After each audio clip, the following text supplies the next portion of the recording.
Hey, welcome back to Matter of Fact.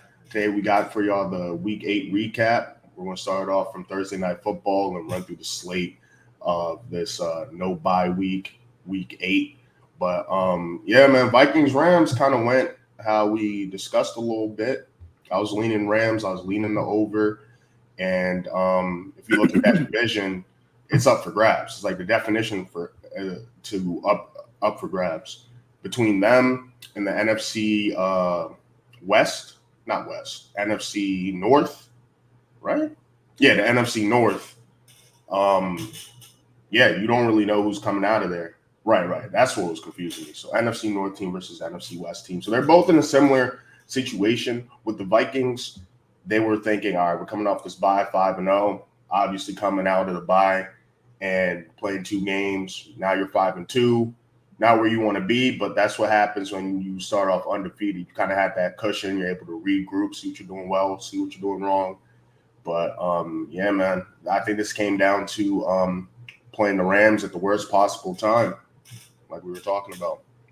I also think a lot has to do with losing your left tackle in the football game, like your starting left Oh, tackle. Darisaw? Yeah, because once he was gone, now Sam Darnold isn't in the perfect situation anymore. You know what I mean? And when Sam Darnold can sit back, don't have to concern himself with who's rushing the passer anymore, and when also the running game's going good because he's one of the better left tackles in the NFL.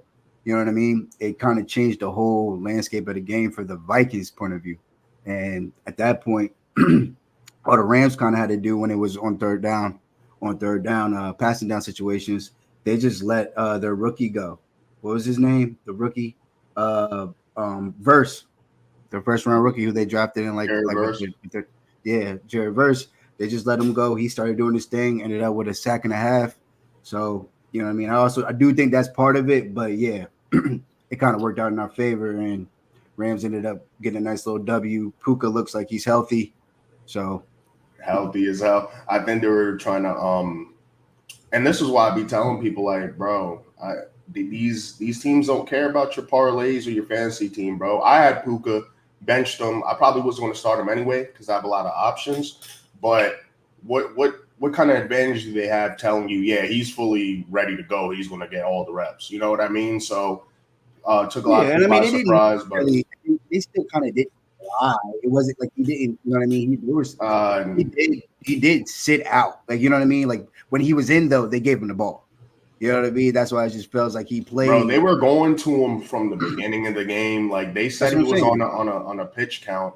He was not on no pitch count. So I mean, I'm just saying his snap count wasn't like a 90% snap count. You know what I mean? That's what I was saying. Like it's one of those. It's like a white lie. It's like a white lie. Yeah,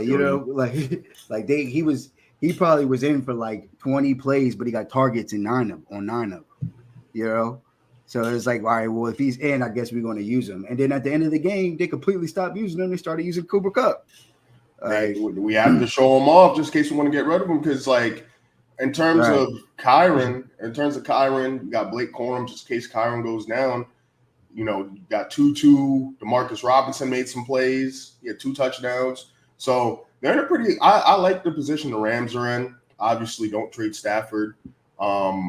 But, yeah, Darisaw goes down. That's tough. He's out for the year, ain't he? Yeah, MCL and ACL.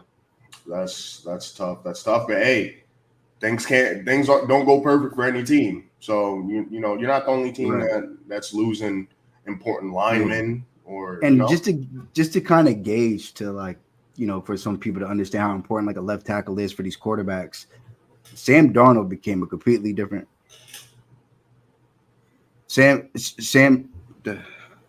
What happened? I don't know, man. Every time I get a phone call, I guess it like you gotta put your shit on do not disturb. But so like as for like the left tackles, you know, they're so important that Sam Darnold almost turned into a completely different quarterback the second that Christian Darisaw was injured and wasn't able to play anymore. You know what I mean? Just because now he's getting pressured, and it just changed the way that he played QB.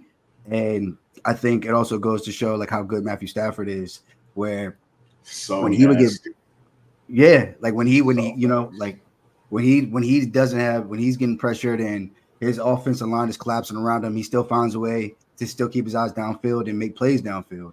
And I think that just kind of shows the difference between Matthew Stafford and players that are good and also very serviceable, like Sam Darnold.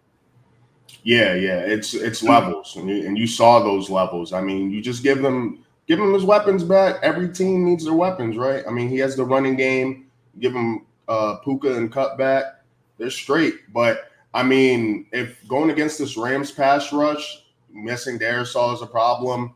Good luck to the Vikings, because I think they might have peaked early.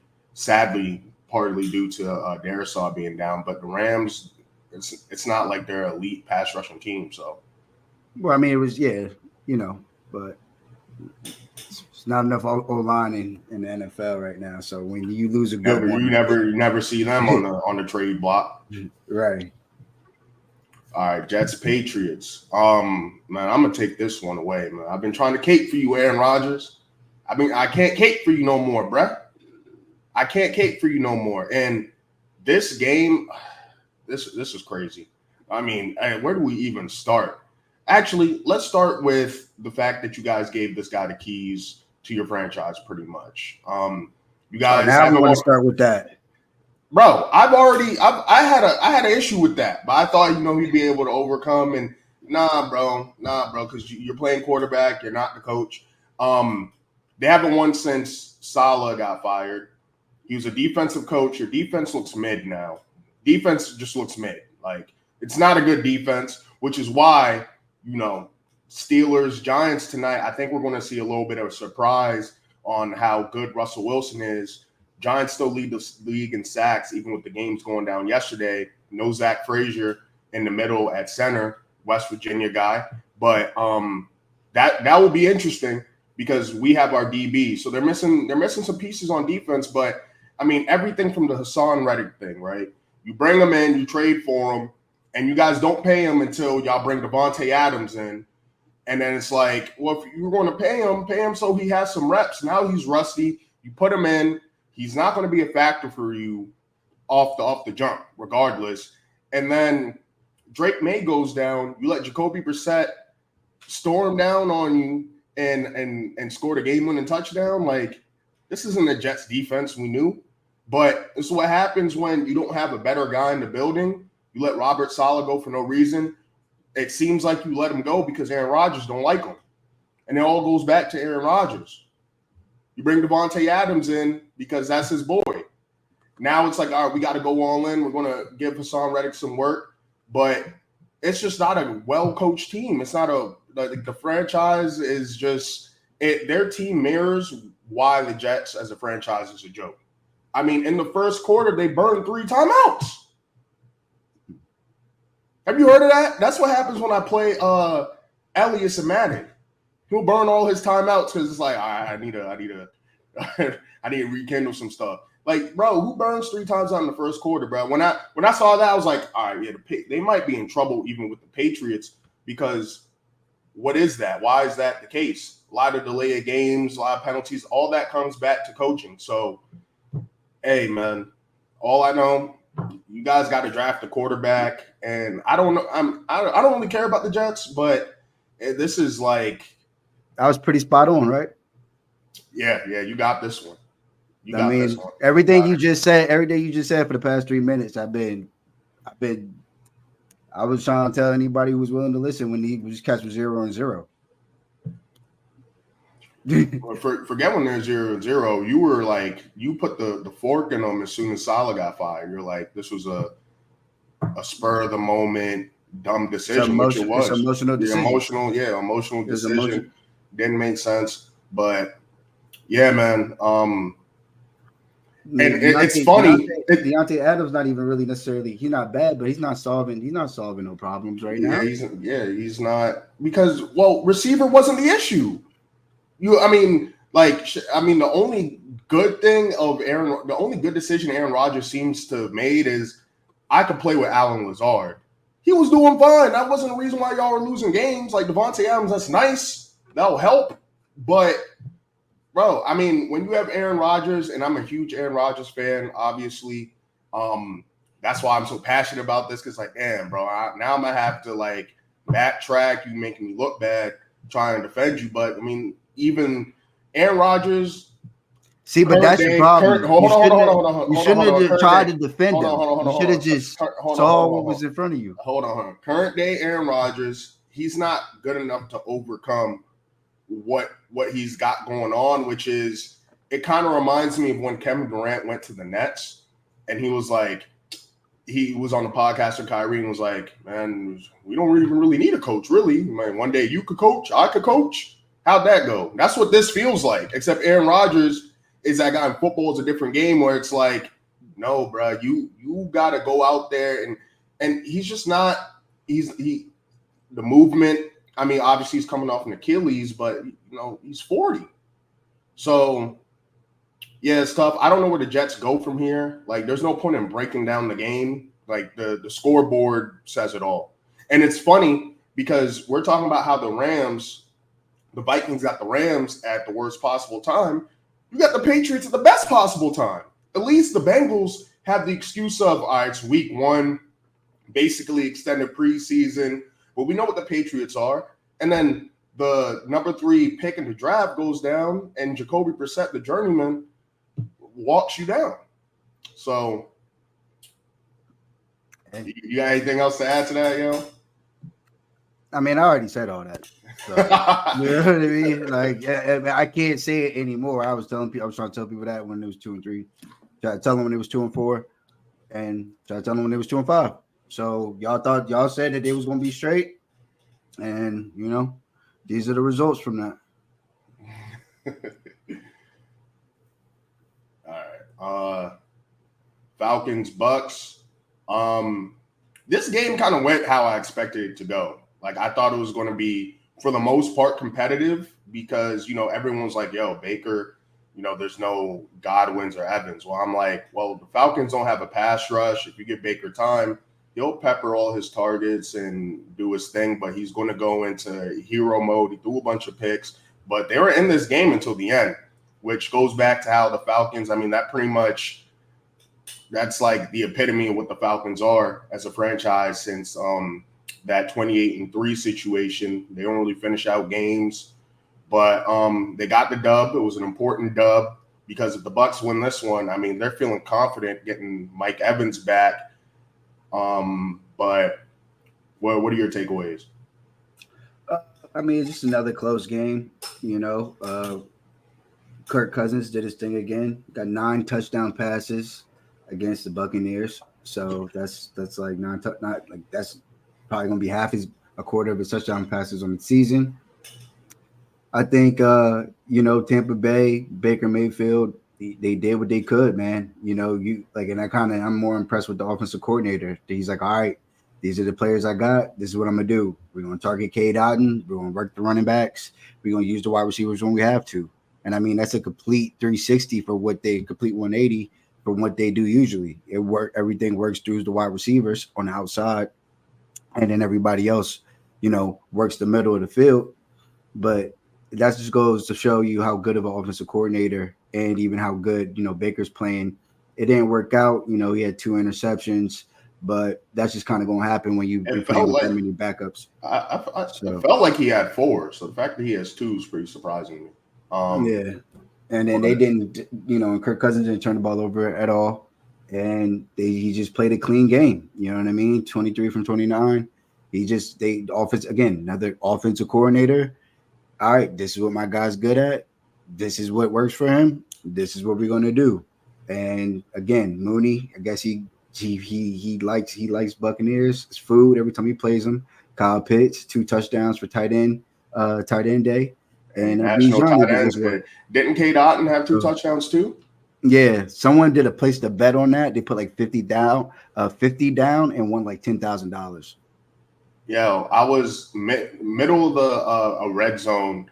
I hit my group chat like, bro, why did we lock in the National Tight End Day? It feels like they're scheming up these tight ends right now, man. But they did.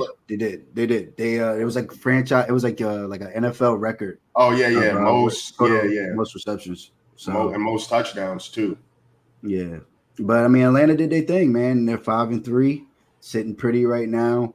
Um, Cowboys played them this weekend.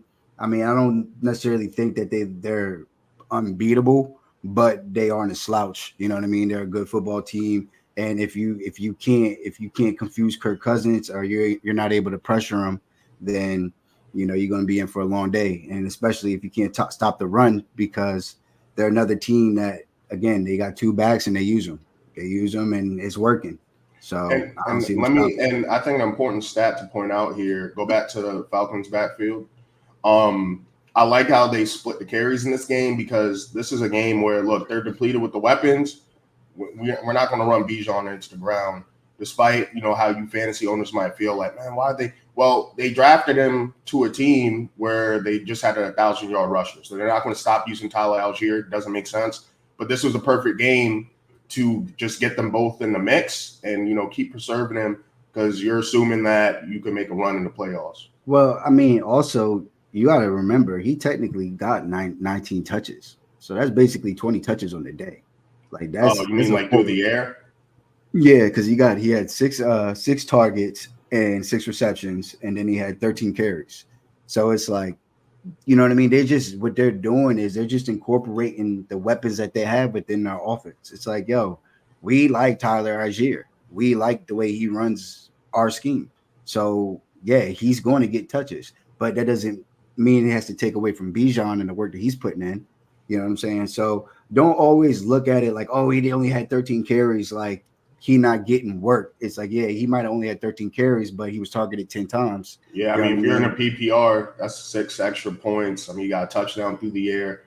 So, nah, for Yeah. sure. I'm actually curious. I'm looking at their last game with the Seahawks, what that was looking like in terms of the carries. Yeah, in that game, Tyler Algier had 5 carries, Bijan had 21. So I do feel like strategically they're like, all right, this is going to be a week where we mix both of you guys in. And I mean, this game, they kind of had this game on lock the entire game. It was just, it wasn't a clean finish, but that's why the witching hour is fun, right? Yeah, this was a good witching hour. So, but yeah, the Bucks still be all right. You know what I mean? They just got to stay afloat. But it looks like their offense will figure it out. Their offensive coordinator over there is pretty impressive. And in this team, Lions, Lions, this is the craziest thing I ever seen in my life right here. And this just goes to show like what Ben Johnson, like how deep Ben Johnson's bag is. Ben Johnson, His bag is ridiculous. this man Jared Goff threw the ball 15 times. They scored 52 points. He threw for 85 yards and they scored 52 points. 85 yards, 3 touchdowns. Yeah, man. Like, I mean, hey, shout out to National Tight Ends Day. Monty, he threw a touchdown on Laporta. So, yeah. And Laporta got his touchdown, got his little work in. Brock Wright hit him that yeah, one. yeah. Tight end So day. Brock Wright, feed all the TEs. But I mean, what is there to really say? They got shut out in the second half. Um, it's all I feel like is why didn't I hammer this spread? This was like a perfectly good big spread for them to hit. yeah. So But Calvin Ridley, he looks like they're getting it figured out over there. Mason Rudolph and him, so that might be someone. If you had him, a lot of people were talking about trying to pick him up after the new Hopkins trade as a late fantasy weekly starter. And at least for this week, they seem to be right. And it yeah, sucks because good, last good, week good, you good probably luck. could Good have. luck trying to trade for him right now. You got kind of got to Well, wait for. Well, yeah. I mean, the goal is like first. I would like to. I mean, me personally, the way I do things is I want to catch them before they blow up. Like I need them before the come up and everything like that. I feel like sometimes I get lucky and I'll be like a week behind the curve or whatever due to waivers, but or due to like what's going on with my team. But I might still end up with someone, and then they go off, and it's like, all right, bet I just got this person that would have cost such and such value for free because I picked him up. You know what I mean? Maybe like a week before, or Oh, right before the hey, game. hey. Speaking of sleepers, I was on the phone with Dalton, and he was like, damn, Cedric Tillman had 29 points. I was like, oh, Asa has him. I got him in my big money league. He's on my bench, but I couldn't reclaim Keon Coleman. Rashad Bateman went for like $20 in Fab. I was like, let me get this Cedric Tillman for free. Oh, also let me get who else did I scoop up? Also got another guy that went off. So yeah, man, it's important to pay attention to these post trades when these receivers get traded, these skill positions. Yeah, I mean, and sometimes it is luck. It is luck. Like I guess I got Cade Otton. I got Cade Otton 2 weeks ago. oh, and Ricky But then, Pearsall. yeah, and then now it's like, all right, cool. Cade Otton looks like he's gonna be a solid, almost a solid weekly starter, at least until the wide receivers get healthy.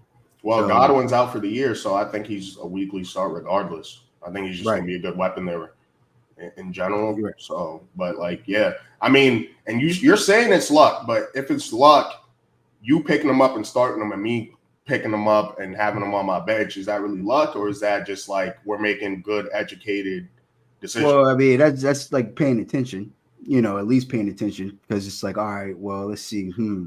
He did this with who was it? I mean, at least for me, like I actually like broke him down and was trying to figure out what he had going on, because sometimes it does get fluky, like even Rashad Bateman. Like you said, people spent hella fab for Rashad Bateman, but then they looked over the cat we picked up, but Rashad Bateman was on TV.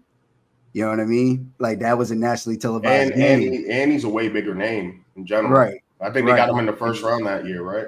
You know what I mean? Yeah. So like he caught a deep ball, which that changes. It's like, how is he catching the ball? It's like Rashad Bateman, he'll have 70 yards, but he might only have 3 receptions. Whereas Tillman, it's like, oh, he's on some PPR type stuff where it's like, okay, that's what you want in a PPR league. Yeah, right. Yeah. It's target share. You want target share. You know what I mean? And it's like when someone has close to 20% or over 20% of a target share, that's something that you should be looking at and something that you should consider targeting, because the potential of them to blow up is based off the volume that they're getting. No, exactly. Like Rashad Bateman gives me shades of like Gabe Davis. You don't want Gabe Davis's on your fantasy team in PPR. Right. So I wasn't spending nothing on him. It was either Keon. If I didn't get Keon Coleman, I was going to see who I could get for free, just like I did with Kareem Hunt. Look how he's doing. Right. And this week will be Elijah Mitchell. Mitchell. Speaking to the game, this is the classic letdown spot for the Ravens. Speaking of Cedric Tillman, just playing with the food. I mean, granted, they were down 3 starting DBs, so that does get tough. But, nonetheless, they had plenty of chances to win this game. Lamar Jackson, he did miss a few throws. They still were up with like 2 minutes or like a minute left in the game, had a chance to win. But, they couldn't stop the unstoppable force in Jameis Winston. Famous Jameis. Yeah, man. That plus 8 was too sweet. I mean, I wish I put it on the betting show, because like Saturday and then the day of, I was like, bro, for one, you also, when it comes to division games, you do kind of have to look at like historic, like in the past recent years, how do they play this team? The Browns always play the Ravens tough in the first place. You give me the boost of taking Deshaun Watson out of there and giving me someone like Jameis, who is high risk, high reward. And shit, I like it. And then you have Nick Chubb coming back. Wasn't crazy on the ground, but he did his job. And then, hey, what's funny? Here's a stat for you. 19 games that Deshaun Watson started, no 300-yard games.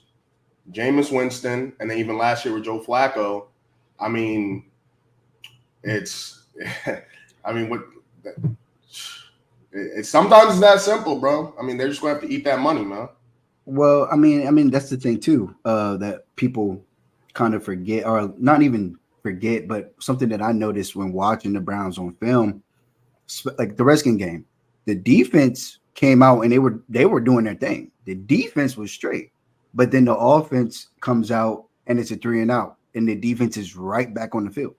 And one of the things, even like skill aside, I think the fact that with Jameis Winston, they were having drives. They were driving the football. And you know what I mean? It's not like the defense is constantly on the field. Well, if the defense is not constantly on the field, they're able to make plays and, you know, kind of do their thing when it's time for them to get on the field, what makes them a little bit stronger. And I think that was like a big problem with the Browns was that, you know, because Deshaun Watson was having, you know, all these problems, all these issues, they were having a lot of 3-and-outs. And I think that also kind of made the defense look like they were more sluggish than they actually are. And so it's like, all right, we playing a real football game. You kind of saw like the potential what the Browns could be outside of the quarterback with everything else that they have. You know what I mean? Yeah, nah, for sure. And like that gives the defense a boost. Like you're going to play a lot harder where it's like, oh, we're actually staying off the grid. All right, let's get in there and do what we've been doing. Because it's a game. It's now now we have exactly. It's a completely like you said. And this Browns roster was never the issue. It was the quarterback. You know, it was always the quarterback. So with the Bengals dropping that one and the Browns, I'm liking how they're looking. How do you feel about Jameis kind of, you know, potentially rebirthing his career if he keeps the picks down and kind of being this Browns guy? I saw him in the huddle, giving like an emotional speech, like, you know, tap your helmet and whatever. And he's like, well, we don't have no decal. What do it for the Browns? Like, this seems like the guy you want to rally behind if you're a Browns fan, especially. I think it will be very easy to forget the Deshaun Watson experiment with a guy like Jameis. Like, because at the end of the day, this isn't Madden. We're dealing with humans, and he's like he's a guy you want to root for. Right, but again, it's also going to be predicated on how he looks because, you know, Jameis. It does seem as if Jameis is always going to be have a spot on somebody's roster as a backup QB, and he might, you know, he might be okay with the opportunity, he might want one, but he might also just understand that that's his role at this, you know, at this day age in the NFL for him, and you know that might be what he is. He played a good game. He didn't have any interceptions. You know what I mean? But we also got to see how he does next week. And if you watch the game, there were some moments where it's like that could have easily been picked. Could have easily had like 2 or so picks. Right. And he did have a fumble loss. And it's like, I'm not trying to, you know, bash Jameis Winston or anything like that or praise him. But it's like, you know, this is definitely going to be an evaluation period for him too. It just is. It's going to be an evaluation period. And that's not about to be evaluated off of just one game where the Ravens were down, you know what I mean, 3 of their starting quarterbacks. You know what I'm saying? Nah, I got you. But this was a good first start for him. I mean, I like taking teams when they make major changes, whether it's at quarterback or if it's the coach. And this is like a 180 from the sentiments you have regarding the quarterback off and on the field. So this was, like you said, a classic letdown spot for the Ravens. Ravens fans seem very doom and gloom about it for some reason. It's like, bro, you guys aren't going to just go undefeated for the rest of the year. Or if you guys go on a win streak, it's not going to continue for the rest of the year. I mean, it's any given Sunday.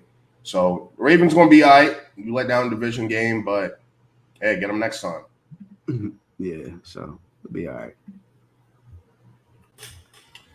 All right, next up, Eagles, Bengals. Bengals fall to 3-5. Patriots loss is still looming from week 1. And now the Browns are looking competitive again. Definitely a different energy there right now. And, like I said, this team's a different team when A.J. Brown's playing. I mean, it just opens up the field more. And then when you have somebody like Saquon, I mean, you were pretty much saying it. You have Jalen Hurts. You got to deal with him scrambling. You got to deal with the tush push. You got to deal. There's just a lot for the defense to take account of when you're playing a fully healthy Eagles team. And now their rookie corner there isn't looking too bad in Quinyon Mitchell. So, yeah, I mean, this is just another game that Cincinnati had to have at home. That they defense kind of let them down, and you know this week, Joe Burrow wasn't able to go ahead and make it a shootout type game, And it was unfortunate. It looked like they were in control at the beginning. They were up 2 scores, but I don't know what happened. Maybe an inspirational speech or something. But Philly turned it on them, It was like and a then turnover where like things just kind of went left with them. right, yeah, and from there, that was it. It was over with. So, as much as Philly is definitely having a weird season because you would think that they were like a 3-4 or 4-4 team with all the turmoil that's going on around them. But at the end of the day, right now, they're 5-2, still keeping up with the Commanders for the division race in the NFC East. But this is a good win for them. And even this is an upset spot. They were supposed to lose this game, and they were the underdogs. So they come in, road dogs, go ahead, pull off the upset. You got to tip your hat off to them. Yeah, I mean, it's just a really good roster. I think it was like a talent mismatch when you look at that Bengals roster. Mhm.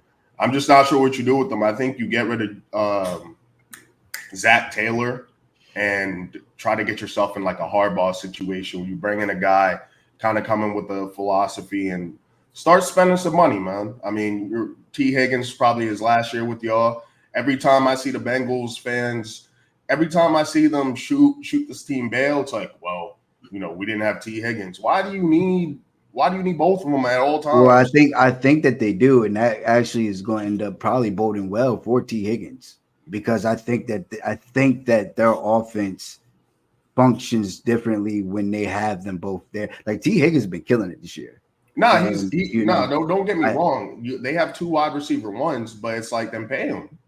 right, but that's what I'm saying. Like I think before they were like, all right, well, we'll just you will use T. Higgins, and then we can go ahead and make Deontay Burton the wide or Javon is it Javante Burton the wide receiver two or the you know what I mean. We'll find a wide receiver two in the draft, but I think now they might be in a scenario where it's like that's just kind of too risky, and it's easier for us to find a third guy than it would be for us to go ahead and try to compete without T. Higgins and also Jamar Chase because that's what creates the mismatch. You know what I mean? And that's what create. I mean, that's how Joe Burrow even thrived even in college. He had two number ones. He had Justin Jefferson and he had Jamar Chase. That just might be the thing that Well, turns I that turns think Joe I think Burrow up.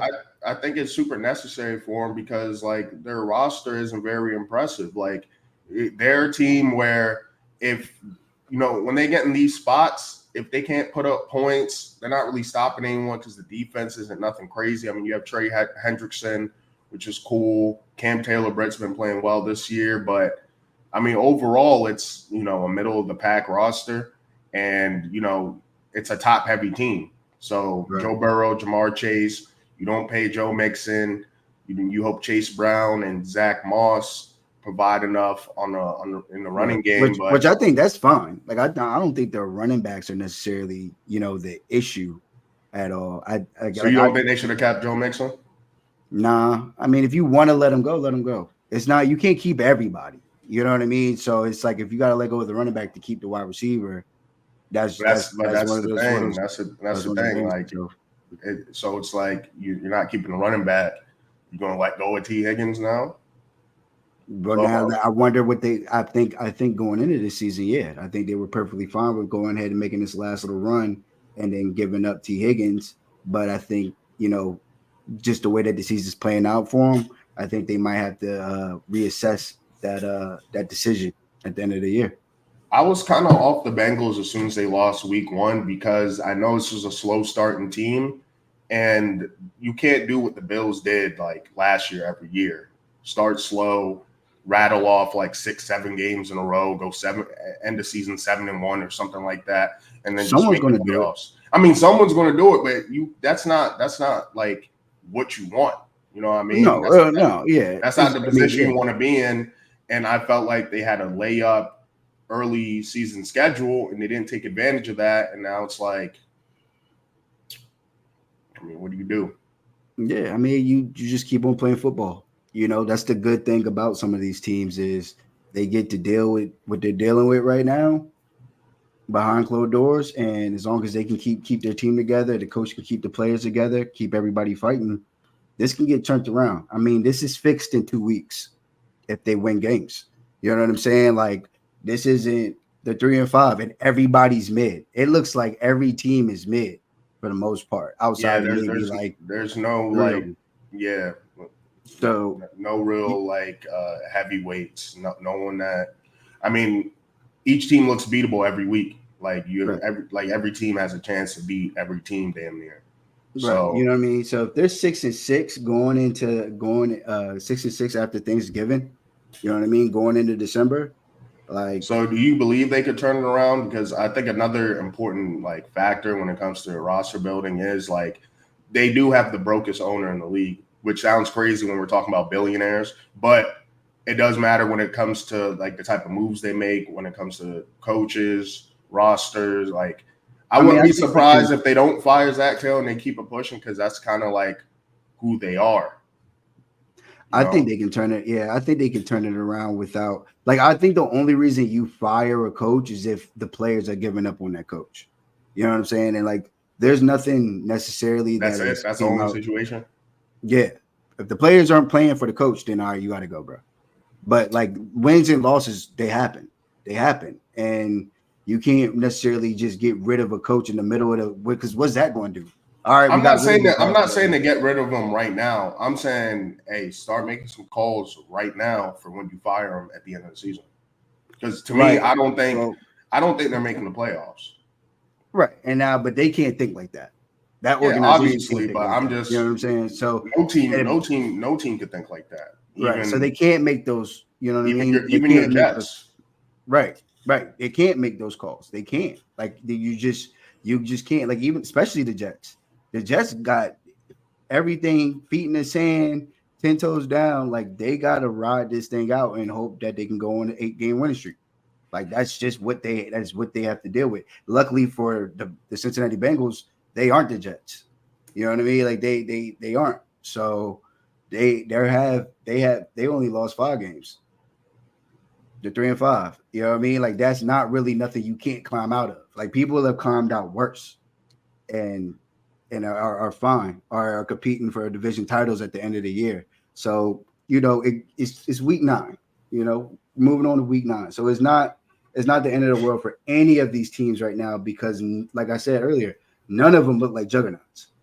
Which is even Pittsburgh. I mean, the Packers. Like the Packers are 6-2, but I mean, Jordan Love gets injured again, and he By the wasn't really way, it seems like he's straight. It was just a strained groin, is what right. I'm seeing. So he'll be fine. But even when he went down, I had a friend ask if like the mid halfway through the game, like even the Packers will still pull this one out, and I'm like, I mean Malik Willis was good in relief of Jordan Love multiple games, so I don't see why not. And, he was efficient in that relief in this game, and Right. shout out to Josh Jacobs. It's going crazy. Some of those broken tackles, it was like, damn, like But this is why he's still him. yeah, like this is why I had so much faith in like I was targeting Josh Jacobs in fantasy because it's just like all right, all the other running back ones are going to be gone, but Josh Jacobs he can do it, And and this they're is going to his let him do backfield it. too. Yeah, like they're going to let him do it for the Packers. Like maybe if Marshawn Lloyd wasn't injured or wasn't injured throughout I training keep camp and all of that. forgetting they have him. Well, he's on injured reserve. Yeah, I know, He's but on still, reserve. like, So, but yeah, it's like he's playing so well that you're not thinking, man, what are the other mm, options? Oh right. yeah, they drafted this guy. It's like And I that's mean, just kind 20, of playing with house money with that backfield. 25 carries with averaging 5 yards a carry. Like that's literally no slot. Like that's an all pro stat line right there. Yeah, that's 25 ridiculous. carries, 127 yards, and 2 Two touchdowns. Right. touchdowns, Like you know what I mean. And this cat is probably like 7 broken tackles. right. So they're playing well. Again, they just know how to adjust on the fly. Oh, okay, Malik. Oh, we don't have Jordan Love.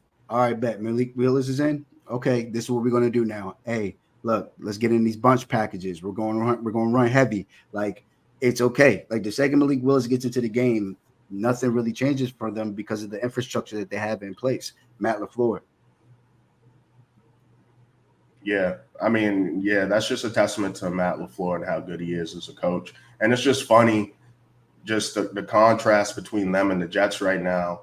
It's like, all right, we let you guys do your thing. You go to the Raiders, and you go to the Jets, and then They maybe broke you'll up with think him back. for a reason. Maybe you think back and realize, like, yeah, there's a perk of having like a well-run franchise backing you, and now y'all both on the Jets, and y'all just lost to the Patriots. I mean, hey, Packers broke up with him for a reason. You know what I mean? They broke up with him for a reason. Again, and Aaron Rodgers has gotten the benefit of the doubt all the way, and he probably will still somehow find a way to get the benefit of the doubt this week. But Oh, like, nah, he's getting crushed. He's getting crushed right now. I mean, he's getting but crushed in general. People like hating on Aaron Rodgers. well, That's I why mean, I was trying to get behind him a little bit because I think I was now, feeling nostalgic. yeah, you're definitely feeling nostalgic. But I think now, if they're crushing him, it's because he making the people that are saying, oh, they're going to get back right. He's making them look stupid now. It's like, oh yeah, we think you're gonna do good. You did all these things. You're a genius. Da da da. I love what the Jets are doing. Lost again, and it's just kind of like, at what point can you say? Like, you have to say at some point, like, all right, you know what? I can't back these guys. You just described me. Like, all right, man, this is when I jump off the ship right here. Right. So I mean, as for Jacksonville, it looks like they're gonna be some sellers. But even though they are only third back in the division, it just looks like it's It's going tough tough for because them.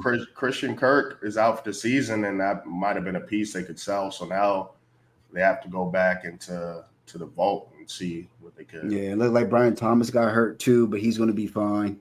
Which is But he good to was out hear. for a little bit. And then Parker Washington, he was the one who came in after all the injuries, had him a nice little day. So again, one of the players like we were talking about earlier with Cedric Tillman, Parker Washington might be this week's Cedric Tillman. He may not pop off necessarily next week, but maybe the week after that, he becomes the hot commodity everybody's looking for. By that time, you already want him on your bench. You know what I mean? Whether it's because you're using it as a trade piece or because you don't have to worry about waivers trying to claim him. You know what I mean? So it's just something to consider when it comes to the next sneaky pick in fantasy.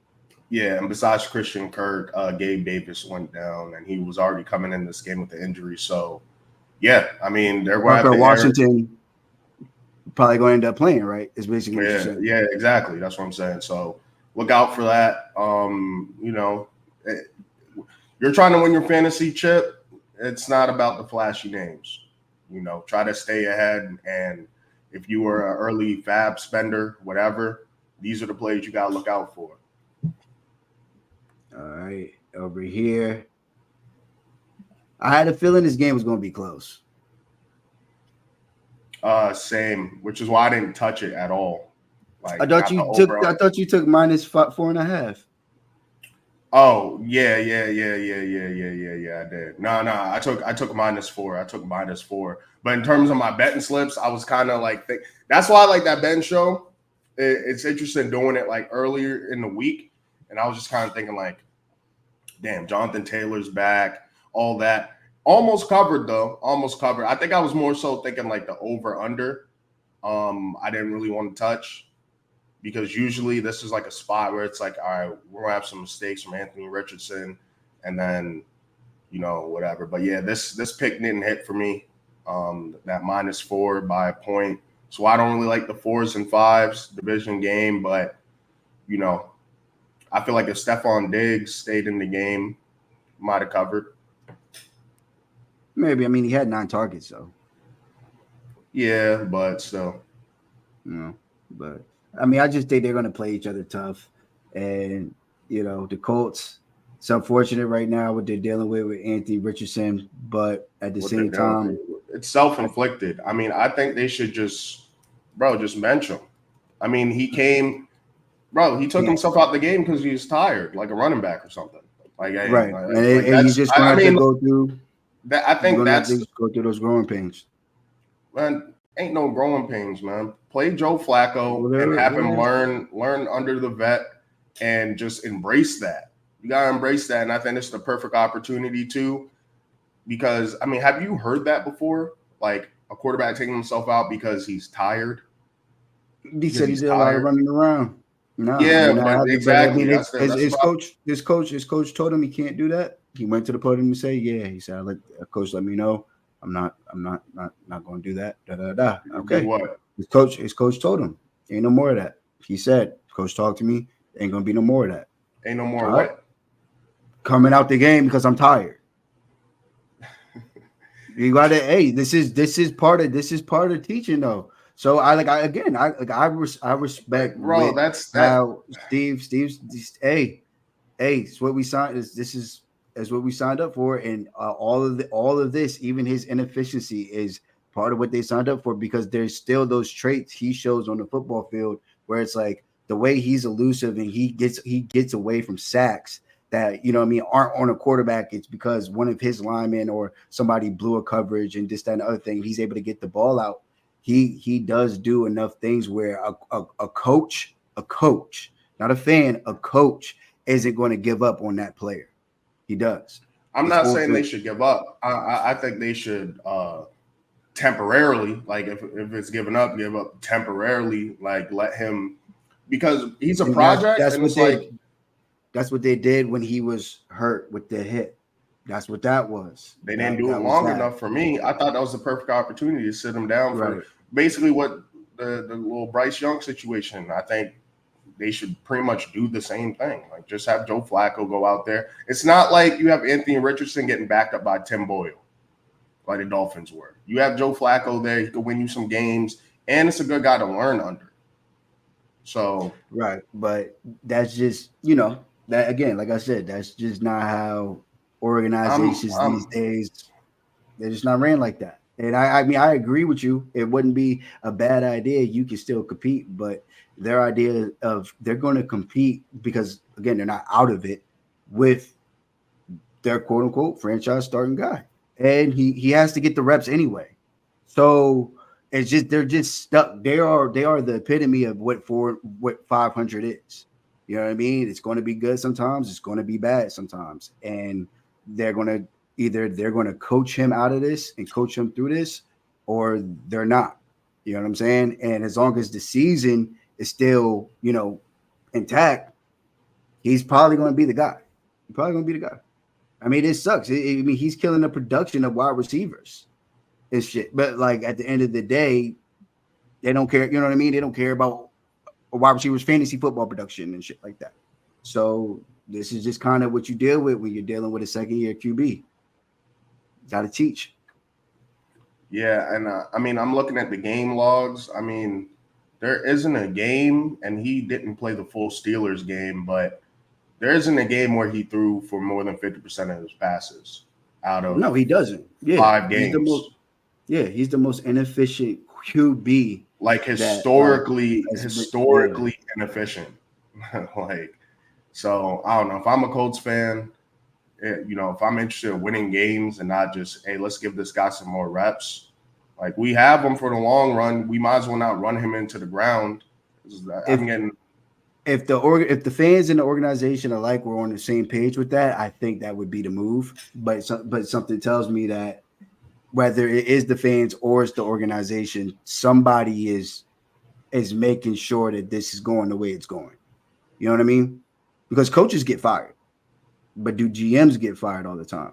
You know what I'm saying? So again, it's kind of the situation that was going on in Cleveland. He was essentially saying to people every day, like, listen, he's going to be the starter because the higher ups have decided that Nasty Man is going to be the starter. He was until he got hurt. He was, you know what I mean? It's just sometimes that's what the situation is. But not to say you wrong. It's just, sometimes it just sucks. It sucks for the head coach. you know what else sucks? That I had Dolphins money line and they screwed me at the last minute. So Tua makes his return. Completely different team with him in, but there's a little bit to be desired just in terms of how they played this game as a whole. Cardinals keep squeaking these games out, man, and that's why that division is like, who knows how that's going to end up? Really, who's gonna really come out on top there? I mean, I think you gotta kind of this one, at least this game. You gotta get this one to Kyler. He Nah, was doing Kyler his did his thing. thing. Kyler did his thing. Kyler did his thing. Everybody got the cheer on for Marvin Harrison. I got to be happy because Trey McBride did his thing. Like, you know what I mean? Like, And I started Marvin Harrison. I know some people might have left him on the bench. I mean, it's a guy you drafted pretty high up. Got to leave the talented players in. Kyler Murray's a phenomenal, talented quarterback, and then Marvin Harrison. I mean, he's just a blue chip receiver, so he's going to do his thing. Trey McBride went off. Even Michael Wilson came down with the touchdown. So, do you think there was a major coaching disparity here Coaching between Jonathan disparity? Gannon and Mike McDaniel? I mean, no, because would I have said that when the Dolphins was up 2 scores? You know what I mean? So it's just one of those things. And Kyler does this. Like being up 2 scores and then losing the lead though. Right, but what I'm saying is Kyler does this. I mean, he did it last year when they played Philly. Like he climbs back, and he probably would actually be interested to see how many, within the past 4 years, fourth quarter comebacks he has where he would like rank there, because I mean, I know he did it again maybe 2 years ago against the Raiders also. And when he's in his bag and he's doing that, I'm gonna be elusive and I'm gonna evade 3 different people behind the line of scrimmage, and then I'm gonna keep my head up and I'm throwing it. Yeah, and he's accurate with that. Like I mean, the peak Kyler Murray's top 5. You know what I mean? But it's about can he piece that together consistently? So now, which goes back to what I'm saying in regards to AR, because he does all that behind the line of scrimmage. You know what I'm saying? But he just doesn't have that Kyler Murray accuracy. I mean, not saying that Kyler Murray's accurate, but it's just like he's not as on target as. Well, right. But I'm saying like he doesn't have the throwing aspect of Kyler Murray's game down, but he has that one very important part where he can keep plays that are supposed to be dead. He can keep them alive. And it's like that's so valuable, bro. That's so valuable to a franchise. It is super valuable. But I mean, Anthony Richardson, he makes these easy throws look extremely difficult, and that's what they're going to have to try to fix. That I mean, accuracy with the quarterback is tough to fix if they don't have it. That's going to take some time. Hopefully, it happens. I'm rooting for Anthony Richardson. I just hope they bench him. But damn, this division, bro. Yeah, Bills again. I mean, I never understood why these pundits, they try to get cute. Oh, Jets are going to win the division. Dolphins going to win. What about did Josh Allen die? Is he in a wheelchair? Like, you know what I mean? Like, yeah, they got rid of some pieces, but it's kind of similar to the situation with the Chargers and their offensive weapons that they let go. I mean, it was a bunch of guys who couldn't stay on the field defensively with the Bills. So, yeah, I mean, Dolphins, I don't know. They're a question mark still. I mean, well, they'll see what they can do. You know, they lost a tough one. Obviously, it's nice to have Tua back, but at the same time, he's gonna have a little bit of rust. He's gonna have a little bit of rust, and he just doesn't have a powerful arm, so he's gonna underthrow some balls. And that, I mean, what changed this game was he lost that fumble, safety. Off that, they scored that next drive. So that doesn't happen. Maybe we're talking differently, and we're like, yeah, Tua, whatever. He came back, and the Dolphins are back. But it's the little things. It is. And I mean, the Cardinals clearly are a scrappy team. Like, it's not to say that they, aren't beatable or whatever, but it's you're not trying to play them. I mean, they don't have no talent on defense, but somehow they're able to get it together. They're able to make sure they're able to hold Tyreek Hill to under 100 yards. Where people probably thought that Jonathan Gannon is a defensive coach, and he was one of he was like a coach of the year candidate last year with what he was able to do with Josh Dobbs in relief for Kyler. So now you got Kyler back, so they're tough. They're scrappy. Let's say they're scrappy. This was like the easiest game to call. This was my love of the week. Yeah, love or your lock? Or lock, the one that's the most, I guess. Yeah, the lock. The lock. Yeah, and I like the under with this. Under smooth. I'm kind of surprised the over under wasn't smaller because tonight Giants Steelers is 36.5, but this was at like in the 40s still. So, well, there was a game where the Saints scored 51 points. So like that implied total is part of the calculations, even though that was like a little fluky. you said what's a part of it? That total, the fact that total is a part of the calculation, like that team total of the game where they scored 51 points. That's like kind of part of like the calculations that they do to find the implied over unders and stuff like that. You know what I mean? Yeah, I get it though, but like you know what the Chargers want to do. They want to run the ball. Spencer Rattler, nothing to write home about. I mean, they ended up benching him for Hayner, and yeah, I mean the Saints, middle of the pack per usual, in cap hell per usual, and you kind of see why Sean Payton made the move that he did. I'm gonna do TV for a year, take a little break, come back, and then boom. Give me a team that's not in cap hell. Let me get a court. Oh no, Denver's in cap hell. Oh yeah. Denver is in cap hell. I'm tripping. Yeah. I mean, they're in cap hell too, partially because I mean, and they don't have picks. Yeah, I'm tripping. But Sean Payton's doing a lot with the low. I don't want to really like hype Sean Payton too much right now because I mean it was the Panthers and then who'd they play last week?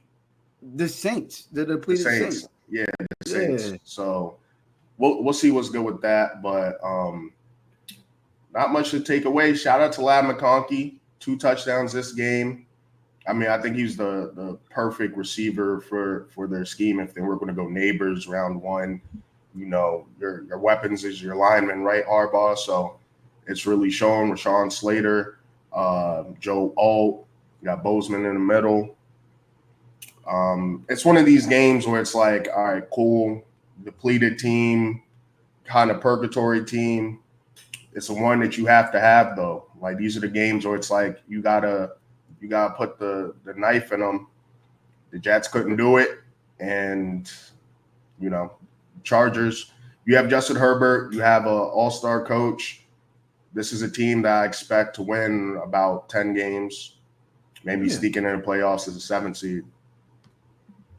Yeah, I mean, we'll see. The good thing is, I think Justin Herbert's throwing the ball more, and I think that's like very important. You know what I mean? Granted, he's probably never going to be a 350-yard passer a game again, but you know, him getting well over his prop of damn 200 yards was just disrespectful.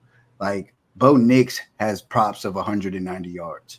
Justin Herbert should not have props of 109 over 200 yards. You know what I mean? Like, well, those are times you gotta take advantage of the Bucks then, right? Right. And hopefully some of y'all did, but yeah, you know, Chargers doing their thing. They're playing who's on the schedule, and they're gonna take the win, especially. And they're gonna make sure that they don't play with their food because they kind of did that last week with the Cardinals. They bit them in the ass. So they came out this week, handled business. Victory Monday. I mean, there was no playing with the food last week. Last week that game was tight all the way through. So, and the Cardinals, like you said, are scrappy. So, right. But I'm saying, like, people thought that they would win that game. They were favorites going into the game. No, I got you. So, but yeah, we got Speaking one here. Of the NFC West.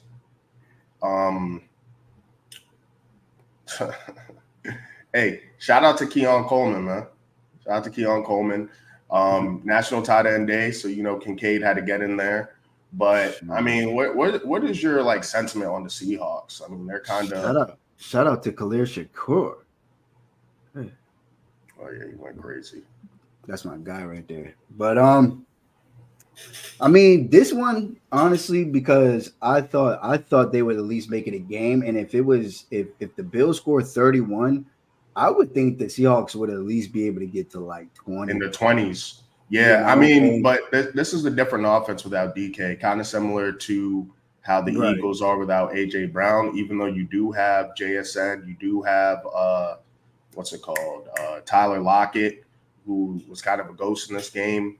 I mean, DK is just a different monster. He's literally. I mean, I think this is just. I think this is just a Doug McDermott masterclass on defense. Sean You know what I McDermott. mean? Like Sean McDermott, yeah, Sean McDermott. I think Doug he's just one of McDermott. those the That's the Hooper. white boy. Yeah. Yeah, but Big buckets. yeah, but I think they stopped the run and then it got out of hand to the point where they couldn't run anymore. So that helps a lot if Ken Walker isn't part of the game script as a rusher. And like you said, they didn't have DK, so you can't. It's not that big one play touchdown, 71 yards, takes 10 seconds off the clock. You know what I mean? There aren't any of those games. I mean, any of those plays. Opportunities. So right. So when you're trying to be methodical, it wasn't even like Gino had a horrible game. I think he might have had a fumble also though, or some one of the players on this team fumbled.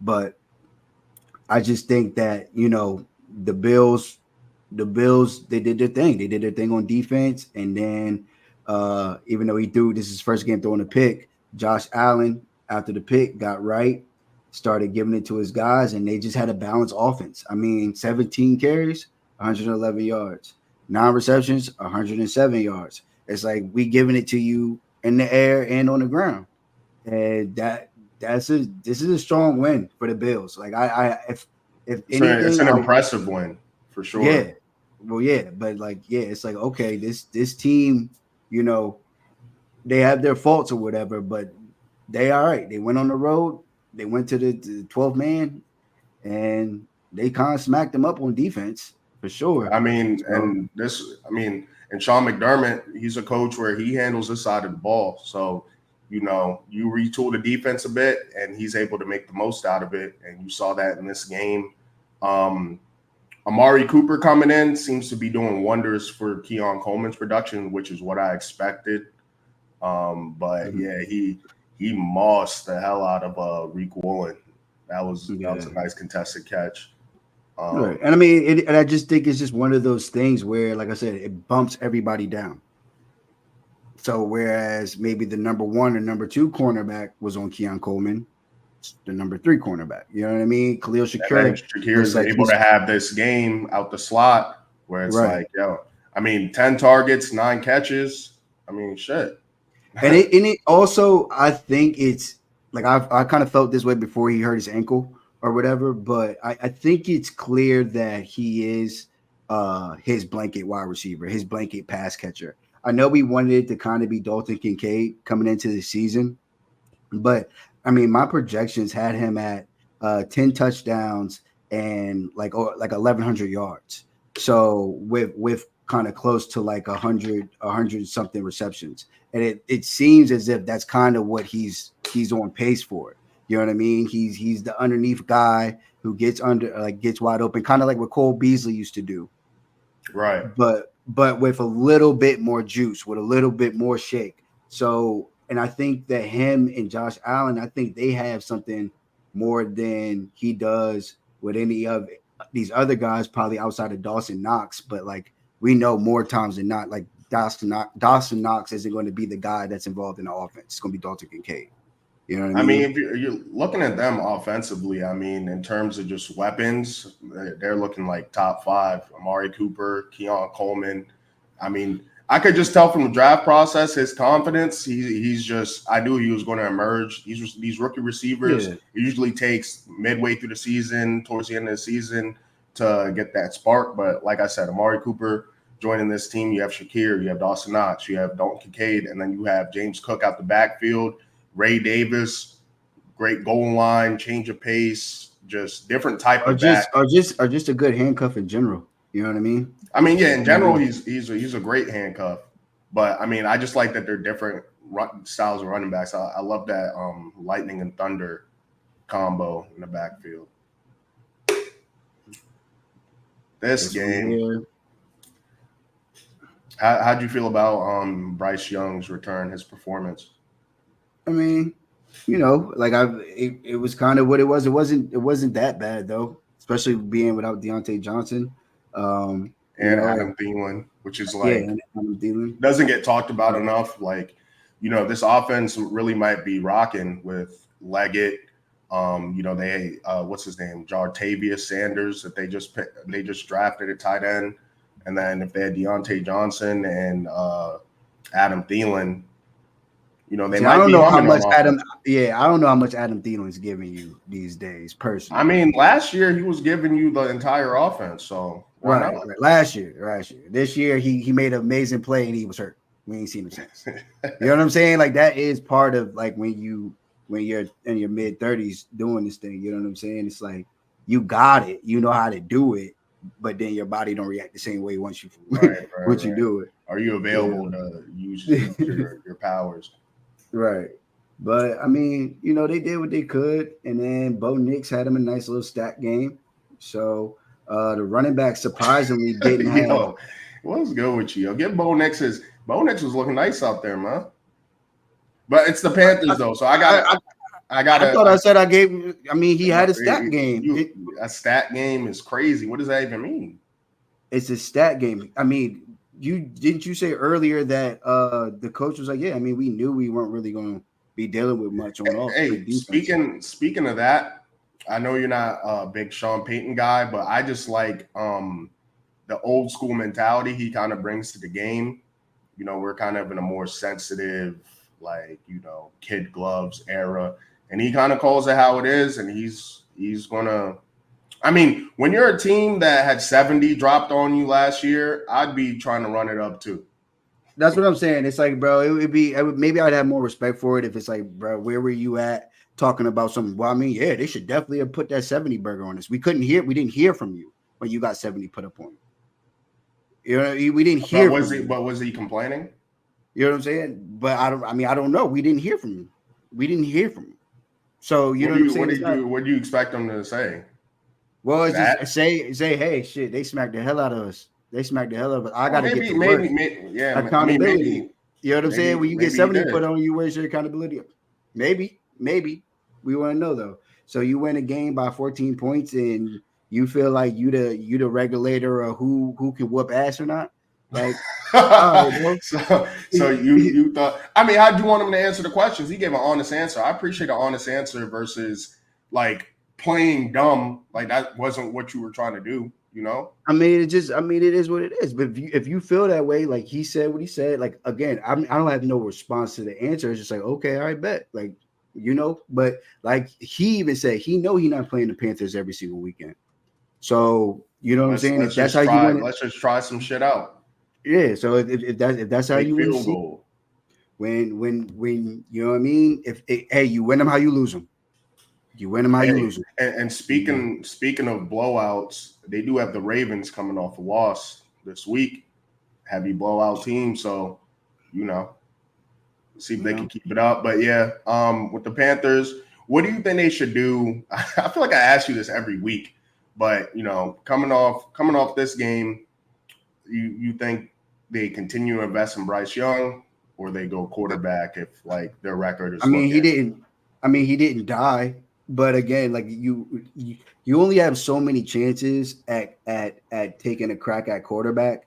So I always believe that if you have a chance to get a quarterback that you believe is a franchise quarterback, you take him. And Bryce Young's on a rookie deal. So it's just more so these franchises, what are they going to do? Because if they do take a quarterback, that's them essentially saying, yeah, we fucked up. We made a mistake. And that's where owners, GMs, such and such, they might have a problem with admitting that to their fan base, even if their fan base would essentially be forgiven. They still don't want to do that because they got egos on their, they got egos too.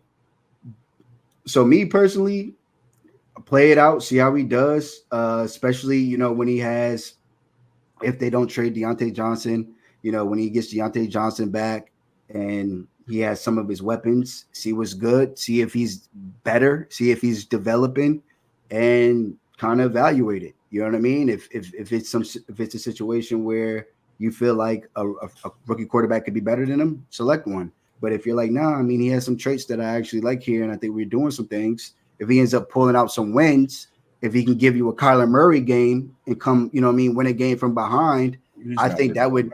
Right. In terms of like winning a close one or coming back. That's what I'm saying. Right. You know what I'm saying? If he shows you some of that, maybe it changes the way you see him. But if he doesn't give you any of those games, it is what it is. You gotta make the big boy decision. Yeah, that should be interesting. I feel like the football gods kind of put him in a position where it's like, yeah, he's hurt. The deadline's like next week. Hey, put him, get your receiver room back and see what you got with Bryce Young. All right. Yeah. And this one right And what? here, And then Andy Dalton got in a car accident. So, yeah. Hey, when it's going, this is a weird game because I wouldn't say necessarily it's going your way because I feel like the Commanders deserve to actually win this game, and the Bears are about to steal one. Yeah. But I think the heroics, I gotta respect it. You know what I mean? I gotta respect the heroics. The reason sucky teams suck is because they do shit like what Stevenson did on the last play of the game. You know what I mean? You saw that clip where he's bragging and he's talking. Yeah. Bro. I mean, I was on Twitter when he apologized, which I thought was the right move because I mean, there's no excuse for that. I think Eberflus came out and was like, yeah, he was supposed to be the one that boxed out Noah Brown. So, and then you tip it right. Right. You know what I'm saying? And shout out to Eberflus because again, coaches, yo, you got this camera in my face, and I really want to wild out on this dude. I really want to wild out on him, but I can't tell y'all what I really want to say to his ass because you know what I'm saying? That would be wrong for me, and I would be throwing my player under the bus. That ain't cool. You know what I'm saying? So he just said what he said, and then shout out to Stevenson for taking responsibility because he caused his team a loss when they almost stole a win. And I mean, that was an important win for them. That would have been that was a huge win. They needed that win. And they needed that win bad, especially in this division. I mean, it's the toughest division in football. And it really just, I mean, did you see the view of Caleb Williams, his face before he was and after? Of course. I mean, everybody was blown on that side. But I mean, my biggest takeaway from this game, now I see Commanders fans, they're like, yeah, we got the right quarterback.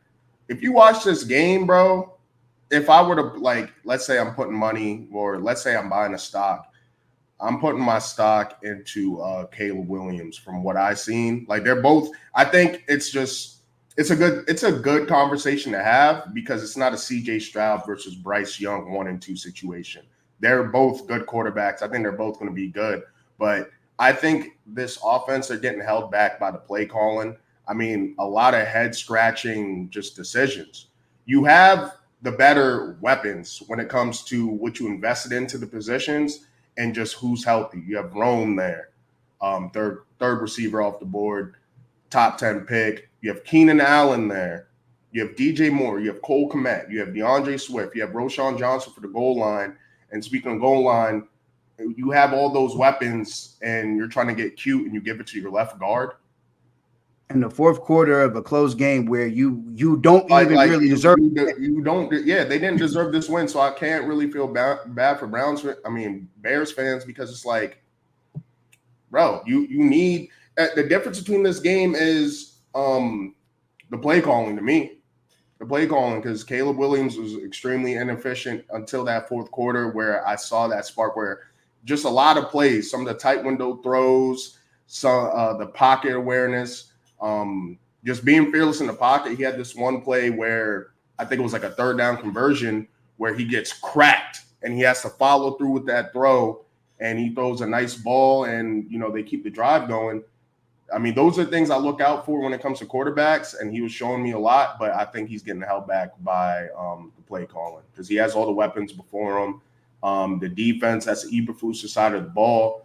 Defense held a high-power Commanders team to 18. I mean, to really 12. Right. And then he had over 4 field goals. Right. Yeah. And again, it's you're right. It sucks because if we're being real, if in order for there to probably be another offensive coordinator, Eberflus is probably going, and they're probably bringing an offensive coordinator in to be the head coach. You know what I'm saying? Well, and it's I feel like they should have did that in the originally original thing. But I'm just saying it just sucks for Eberflus because it's like, yo, I did my job today. You know what I'm saying? I did my job today. We just held these cats to 4 field goals. defense which is why I wasn't really calling for Eberflus's job, because he handled his side of the ball. It's just, I mean, who's the coordinator? Shane Waldron. Yeah. Yeah, I mean, I think they did back. I think in the fourth quarter, they're in the red zone. They do back-to-back like quarterback draws or quarterback runs. Yeah, they did. Like, they did it on first down, second down. I think they did it on second and third. Yeah, they did it on second and third down. You're right. But even the first play was like a goal line fade. Like, bro, what are you doing, bro? Like, you go back to the Bears, like the running game. Yeah, bro, he's averaging 7 yards a carry, bro. Just stop overthinking it. Give him the ball. And even if you don't want to give him the ball, you, like you said earlier, you have your goal. You have a goal line back. You have a person that you have given the role to be the short yardage guy. Give it to him.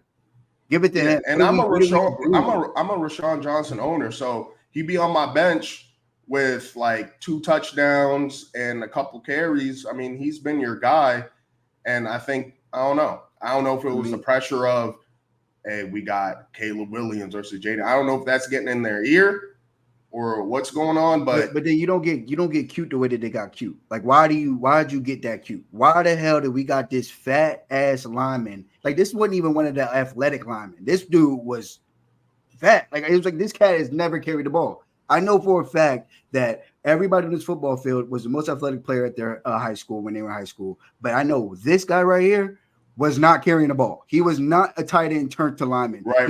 It's not like that. I forget what team he's on, but he got like a fumble or like a pick in the red zone, and he was running it. Like, you could tell. Like, if you had him, all right, fair enough. He played running back. Like, you could tell this cat never carried the ball. He never carried the ball, and it was just, that was the most ridiculous play I ever seen. I mean, they were so methodical moving up and down that field to get to the one. And I'm like, why that? I literally could not believe that they ran. I think that's the worst play I've seen in like a close game. Because usually when it's a terrible play, it's like the game is kind of wonky. I mean, this game was wonky, but it's like you don't really have a crazy chance to win. That was not a hindsight 2020. Why would you do that? That was not a hindsight 2020 because it didn't work. No, I'm saying, why would you do this? Is a horrible idea. Even if it would have worked, I would have had in the back of my mind, if I was the head coach, like, yo, okay, I don't know. Buddy's a little nutty. Like, you know what I mean? Like, he's a little, I can't believe he just did that right now. Well, we have 2 backs and we're getting 7 yards a pop right now. I mean, shoot, even our quarterback is getting 4 yards a pop. Granted, you probably don't want him, jumping into a pile of, linemen and all of that for 1 yard. But there's somebody else on this field that you can give it to that is not offensive lineman, a backup offensive lineman.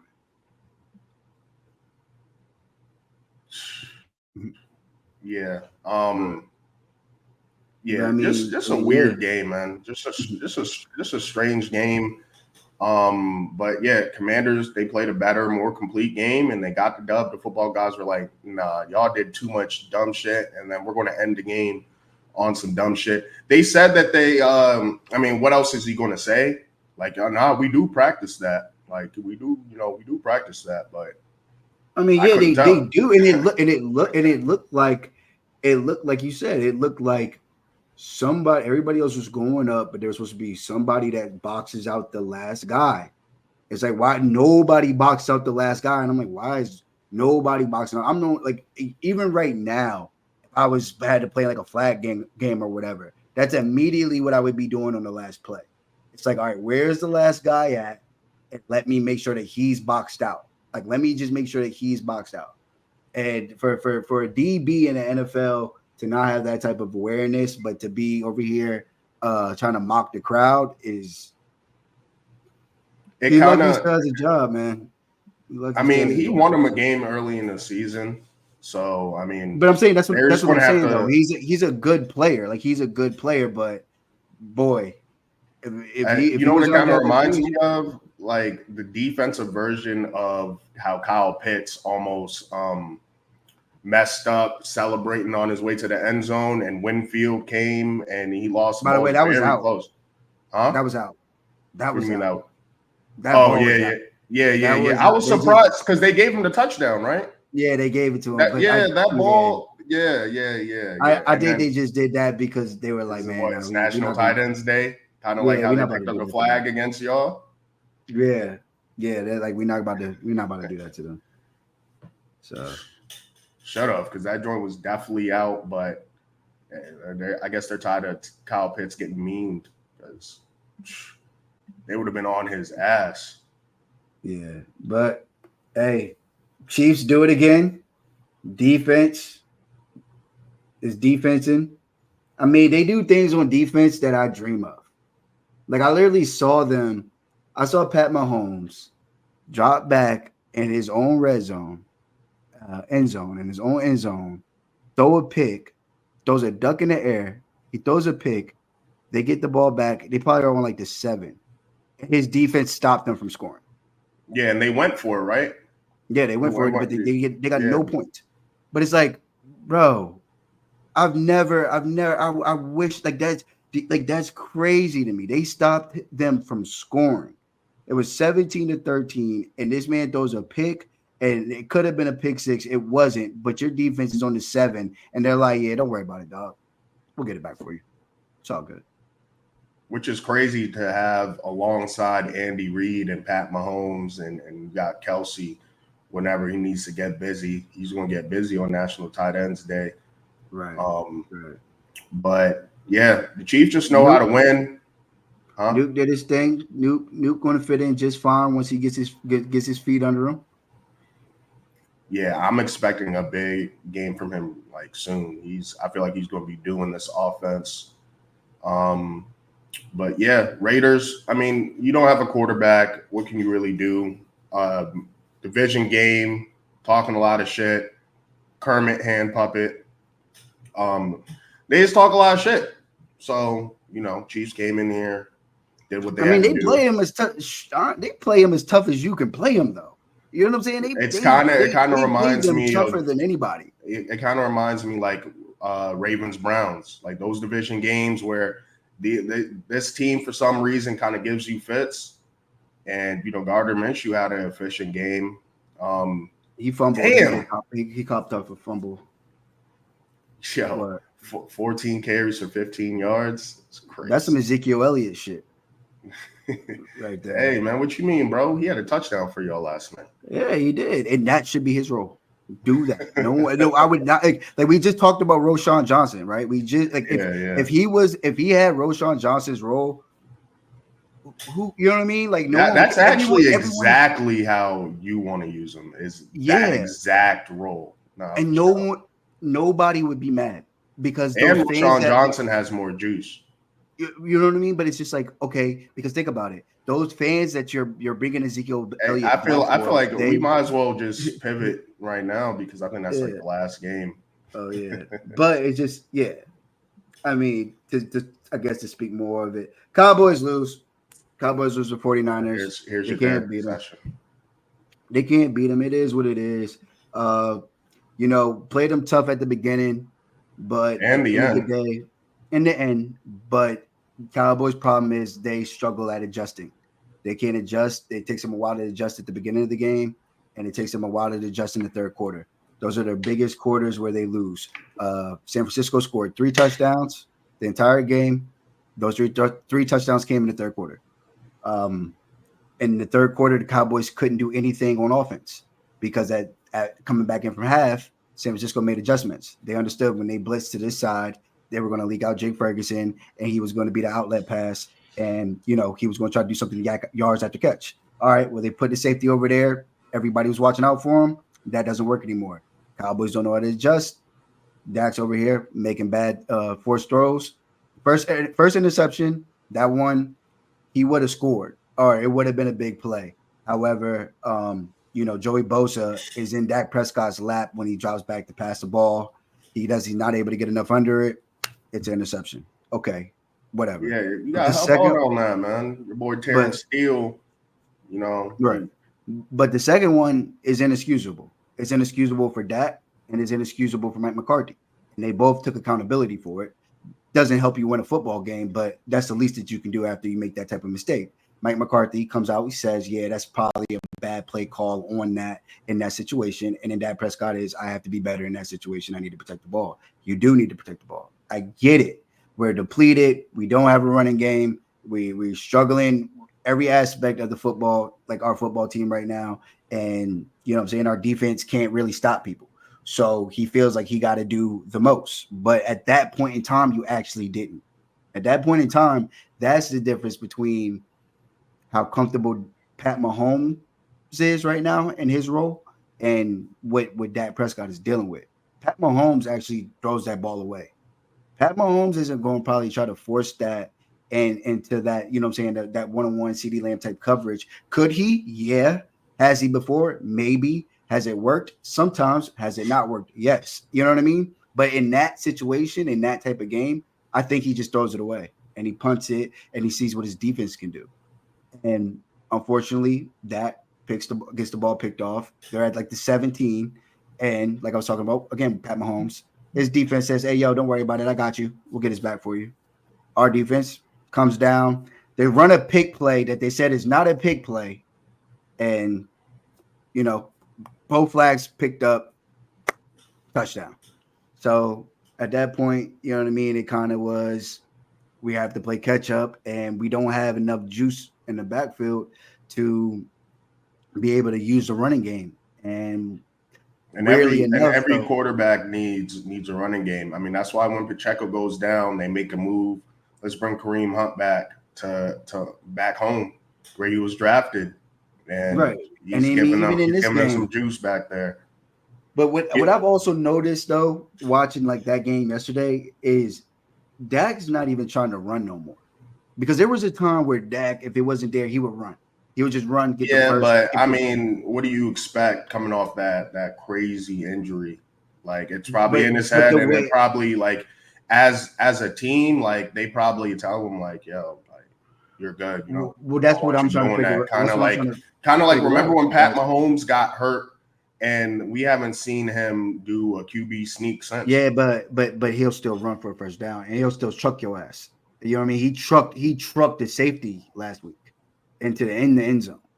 You know what I mean? And it's like, so despite the like the difference in injury and how that might be in his head, would you be like, yo, we need you to like do some vintage Dak scramble shit sometimes? It's not even have to be vintage, but if you watch the game, like Brock Purdy, he was scrambled, but he wasn't scrambling because it was a design run or because he was. I just think that's a skill that a younger, you know, didn't suffer that kind of injury. I think that's just one of Brock Purdy's like intangibles that he's just good at. But you had the threat of it. And before even last year, we had the threat that he would run. It was the threat of it. I'm not saying you even have to do 8 for 56, but if you do 4 for 32, that 4 for 32 goes a long way because you kept the drive alive. You know what I mean? And it's like on certain plays where he's forcing a bad pass on these 3rd and shorts, it's like, yo, you can kind of see where you could run for a first down or whatever. But I don't know if it's because his ankle still hurts and they just aren't really speaking on it, or if it's just one of those situations where like it is in his head, or he's just simply not as athletic as he once was because he's 31 years old now. But yeah, I feel like if anything, it's in his head. Right. So you know what I mean? And that's an element of his game that he needs to incorporate. Yeah, that y'all are missing with, you know, with the lack of running game. That's the type of, I mean, that's an element of his game that it would be nice. It'd be nice in these spots. But, so, you know, we had the backup. I mean, we had the 2 running backs, big name running backs, I guess, to some people, and 16 carries for a combined 46 yards. 16 carries for a combined 46 yards. All right. Okay. So do you think Rico Dowdle was really sick? No. I mean, even if he was, he couldn't be more sick than Debo was. Which is the most ironic part of like when I called you and I was like, yeah, let's go with Rico.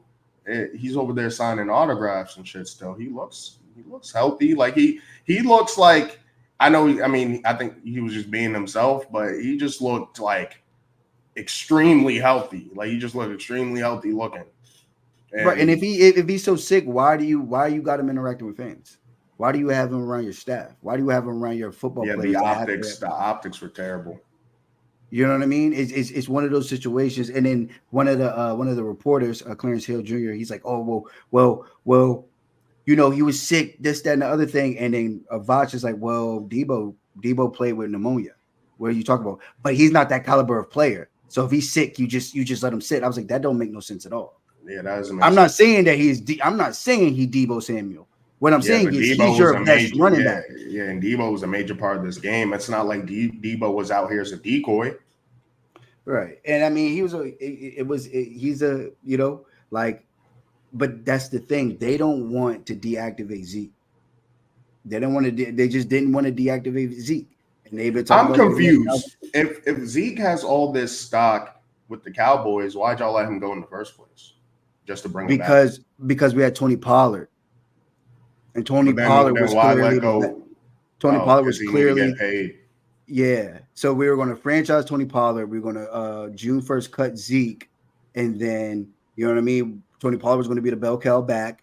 And then they were going to readdress the running back position this year, which they didn't. Or what they felt like is, you know, we'll bring back Ezekiel Elliott. And this is what it is. I can't really make sense of what y'all got going on because it doesn't make sense.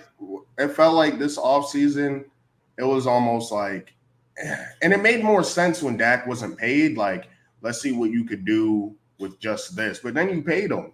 So you didn't draft a running back. You didn't bring in another guy. I mean, there was some good value running backs to bring in.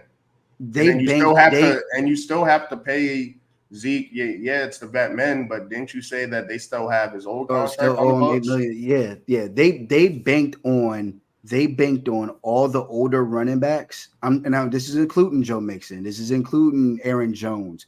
They were like, out of all, if I got to get an older guy, I'll just get my guy back. Just that's essentially what it was. And Jerry Jones isn't going to come out and say that. They'll never be acknowledged. But Aaron Jones costs less money than Ezekiel Elliott does. And it's weird too because it's like, all right, yeah, the Packers, you know, they didn't decide to bring their guy back. They bring in Josh Jacobs, and the Vikings division rivals like, shit, we'll take him. Right, but you know, again, it's a lack of evaluation, and for whatever reason, you know, Ezekiel Elliott, they were like, well, we'll just bring back Zeke. Now we got jersey sales. We don't have to worry about that aspect of it. And remember, everybody was mad about this all-in situation. So they're trying to buy some of those gullible fans by saying, oh, look at the old times, just like old times, Ezekiel Elliott. All right, so it's about to be week 9. What's your takeaway from that all-in statement? What do you think he really meant by that? It was just a statement. I knew it was like that's what I'm saying. Like that's why because you always ask me questions like I'm a regular fan, or like I have the emotions of the regular fan, but it's like I don't have those emotions because I don't believe him when he speaks. So when he says all in, that means nothing to me. I know how our salary cap works. It's just another week of him on the radio station. Right. All in to him is, oh, well, we drafted a left tackle. All in for him is like them feeling like they hit on their draft picks. All in for him is not what the masses are considering all in. Like when the LA Rams are selling off picks to get proven guys. It's like we're all in on my mindset. Right. They're all to kind of sum it up.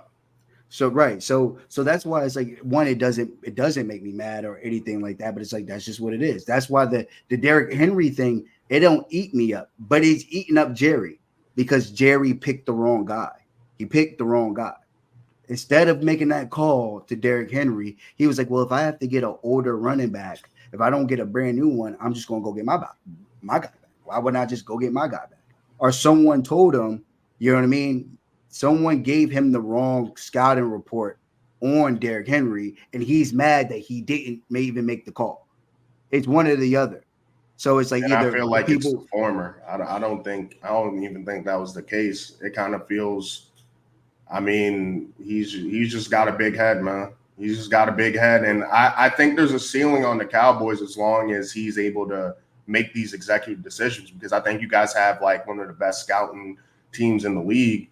But when you have a meddling owner, it's starting to like get to the point where you guys are playing in a way that overcame that. But right now, it's like right now we can't. You can't. And I don't know if Mike McCarthy's tired of arguing. I don't know if he thinks the same way, because part of this makes me feel like, because everyone's like, oh, play Rico Dowdle. They're like, nah, we can do this without Rico Dowdle. Like, we can do this without motion offense. We can do this without. But guess what?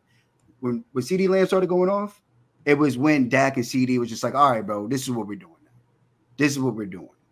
And before they weren't doing any of that, and they were strapping CD up. I mean, like all of this happened in the second half. But again, I don't know if it's Mike McCarthy. I don't know if it's play calling. I don't know if he's not seeing the field right. I don't know what it is. I think he brought in Mike McCarthy, and he's going to keep Mike McCarthy because he's coach that you know what I mean? He's not going to really talk back. It's going to be like, all right, Jerry. Okay, Jerry. I'll just do my job. You always have to look at the numbers. You always have to look at the contracts. Mike McCarthy's contract is up at the end of this year. So it's not a firing if his contract runs out. So he plays through the season and his contract runs out. And then you go ahead and you hire a new coach. That's what we're dealing with. If you guys do take that route, is there like a coach, a top coach on your list? Like, yo, this is the guy. He could really. I mean, me personally, it would be Ben Johnson, or it would be one of these young up and coming coaches. But he's not going to pick a young up and coming offensive mind. Honestly, if he did, he'd pick Kellen Moore. You know what I'm saying? So it's like I'm already prepared for what the actual scenario is going to be, instead of like, oh, I'm gonna be hopeful that we can get like the best situation for us. Like I know that's not what this is going to be. And not only that, bro, it's like, if you're a Ben Johnson, do you want to deal with this? You know what I mean? No. He's gonna deal with it. He's gonna deal with it for his price, though. He's gonna deal with it for his number. Right. That's built into the contract. Right. So it's like, that's the Jerry tax. Like, hey, I need a little bit more just to even deal with this guy, because I already have enough on my plate as the head coach. I gotta deal with this guy, and I gotta deal with this Dallas media and all this attention and these beat reporters and everything. Right. So it's like the opposite. It's kind of it's kind of the opposite of what Sean Payton's dealing with. It's kind of like, we're bringing you in. Russell Wilson kind of had an Aaron Rodgers type situation his first year with the Broncos. We're doing a whole reversal on that. We're giving you really the keys. We're going to sit back, Walmart, let you. Well, no, that's Sean Payton's stipulations. That's Sean Payton's stipulation. That was Sean Payton's stipulation. That's what I'm saying. That's what I'm saying. It's like a reverse. It's like the opposite. Yeah. It's the opposite type situation. Yeah, that's not going to happen with y'all. Right. They didn't. He said, in order for me to come over here, I got to have full control. And again, if you want Bill Belichick, not giving up full control. That's why I didn't even bring up Bill Belichick. Y'all not getting Belichick. He's too big of a name, and we've seen the history of Jerry Jones, how that goes. But besides that, when it comes to the game, what's y'all beef? Like, it felt like every play there's extra shoving, a mush here, unnecessary. I'm seeing a chokehold. I'm like, yo. Well, I mean, with San Francisco, like they actually, it's smoke. Bro, we can't beat them. Smoke. And they were trying to punk us. So it was like that was y'all were fighting back though. That's what I'm saying. Like, okay, we showing some fight. Like, all right, this is dope. But that's when I'm like, okay, this isn't the guys. This is a lack of preparation from the coaches. This is you weren't ready for the counter to the counter. We had a counter and we was doing our thing. They came back out with a counter to the counter. We had nothing for it for a whole quarter, bro. Like they scored 21 points in the third quarter. It was the third quarter. Outside of that, bro, we actually kind of smacked these motherfuckers up. No, that was a good game. It was some luck. It was some drops by Debo, but hey, his ass out there playing with pneumonia. You know what I'm saying? He ain't sharp. And there was some luck where they was holding and stuff like that. But nonetheless, we were holding them, and then out of nowhere, it's just they get 7 points after 7 points. It wasn't even like they got 3 points on one of the jumps, or they got it was a third 10 quarter point, skunk. yeah, 13-point quarter. It wasn't even like it was a 13-point quarter. If it's a 13-point quarter, boom, And and this is the again, game. right, and then but now that's where again Dak Prescott, you can't throw that pick. You can't throw that pick because you throw that pick, you just gave these cats a short field. But that's the issue, though, bro. Like that means your team could only operate if it's a perfect game. It can only right now. And then look at the rushing totals. They rush for similar passing totals, but they 4x your rushing yards. I'm one guy. You know what I mean? And then one rookie, even the thing that pisses me off is like, you don't know that George Kittle is going to be the only guy that he targets right now. Like we had nothing for George Kittle. I get you might not have. Well, that's not what I'm saying though. What we tried to do was put a safety that can't guard anyone on George Kittle, but we have a guy that is literally built for this matchup. He's built to follow the tight ends that are built and can run routes like wide receivers. Are you talking about Overshown? Nah, McQuamu. He's like 6'4" safety, but he don't get to play, and he used to be a cornerback, so he can move a little bit better than Dino can. But we got Dino over here just getting routed up, and it's like we're not making no changes. You got to make some changes, bro. And then I mean, again, that's what I'm saying. It sucks for the players because I could tell that they were playing hard. I could tell that Diggs was playing hard, and I could tell that the defense was fighting. You got to. I mean, that brawl was like what in the first quarter? Yeah, that was like a real live brawl. I'm like, yo, they're actually like going. You got to remember, Trent Williams went from Washington to San Francisco, so he ain't never liked the Cowboys. Like he's never liked the Cowboys at all. And you know what I mean? So it's like they got like, yeah, it's smoke. And when you keep on losing like this, it's frustrating. But again, with all of this drama and all this bullshit, the Cowboys are only 3-4. They're only 3-4. They're 2 weeks away from being 500 over 500 if they won. You know what I'm saying? Like it's like and right now we're dealing with, like we said, everybody's mid. I mean, these cats are fucking 4-4. Yeah. Like they were 3-4 yesterday. You know what I'm saying? No one's saying that their season's over. And it's like, yeah, they are saying that your season's over because they don't like you. But who's saying y'all you got it? I'm saying like the talking heads, Stephen A. You know what I mean? Like the people that like when the Cowboys lose. They don't give us the benefit of the doubt. They're not looking at our schedule like, oh no, they can go on a 7-game win streak here. They don't say that. They say that about Aaron Rodgers and the Jets. But the Cowboys lose, it's over. We lost week 2 and it was over. You know what I mean? So, but that locker room can't think like that. The locker room has to be like, yo, all right, look, we need to get this shit together. We need to get this shit right. We got 10 more games to go. Like it ain't the end. Y'all just came off the bye too.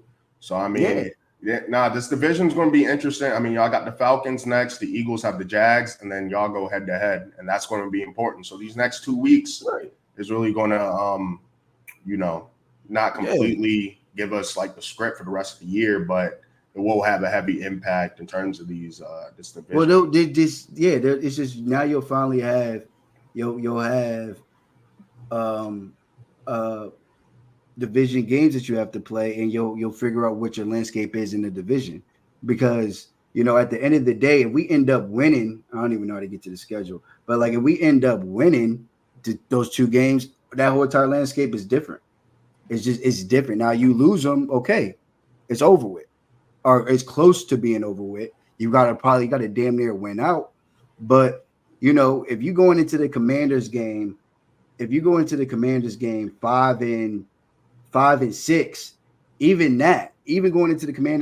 5-6, bro, we not even, you know what I'm saying? It's like that's 6-6. Play y'all 7-6, 8-6, 9-6. You know what I'm saying? Like you can do this, but you gotta play good. You got none of this shit if you Hey, got actual high expectations, you I'm just can't. getting. Go ahead. I'm saying none of this shit. If you have actual expectations for like the players that you've paid for, even and the team you have around you, you could carve out some wins here. You're not going to win. I'm not saying we're running the table. I'm saying that you can carve out enough wins to where it's all good at the I end mean, of the year. if you're around 500, like we said, none of these teams are like crazy world beaters. I mean, Right. even I don't see anybody on your schedule that are world beaters, especially with the Texans without Nico. And, we'll see Right. what's good with the Diggs injury. Do we have an update on that? No update as of the time of recording. I'm still looking for it, but again, it's confirmation of a torn ACL. They probably kind of just want to Damn, that's chill. tough. Like a Yeah, primetime game against the Texans, Dig brothers. That would have been dope. yeah, and that sucks. That sucks, man. That sucks because I know that would have been that would have been part of their story. They've missed. This would be the second time that they missed each other because of a torn ACL. Because they missed each Oh, other right, last right, year. You know what I right, mean? And right. then now they're missing each other again this year. So Yeah, I that's mean, even very on that disappointing. play, it was non-contact. Those non-contacts. Right. That was like an But age injury. like you said though, you know what I mean. By the time we play the Texans, they might be a completely different Texans. They could be. They could be healthier, but they could be a completely different Texas team. Or Commanders. Something could happen with them. It's just like it's about when you play teams, and they're exaggerating the stretch, but the stretch isn't brutal. The Cowboys just need to play better. Like the coaches need to coach better. The players need to play better, and I mean, they just need that spark. But they Hey, got and, CeeDee and we're Lamb and they we're got we're, Dak we're Prescott. wishing Rico Dowdle speedy recovery from his deathly Yeah, sickness, and yeah, that's tough. I mean, that was a good therapy session for you. Um, yeah, it's all good. hope you got that all out.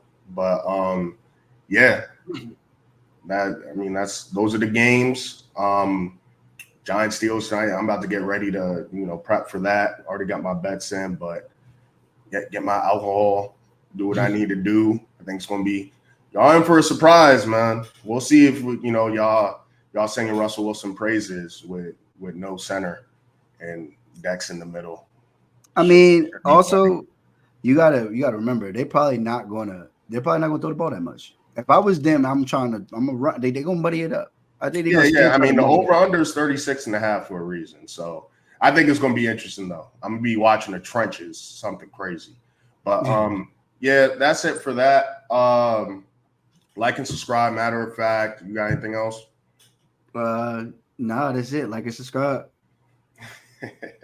Yeah. Next up is going to be what are we doing next? Betting. Actually, I have a tier list coming up. It's kind of a mid-season tier list. I'll let you know more about that. But yeah, we out. Matter of fact, Monday Night Football coming up, and by apocalypse. Oh yeah, more fantasy content's coming as well. Yeah, we'll talk. We'll probably touch 5 more weeks. on those sleeper wide receivers and sleeper players for the last little run you guys got before the playoffs. Yeah, but we already gave you one. Parker Yeah, Washington. Watch out. watch out.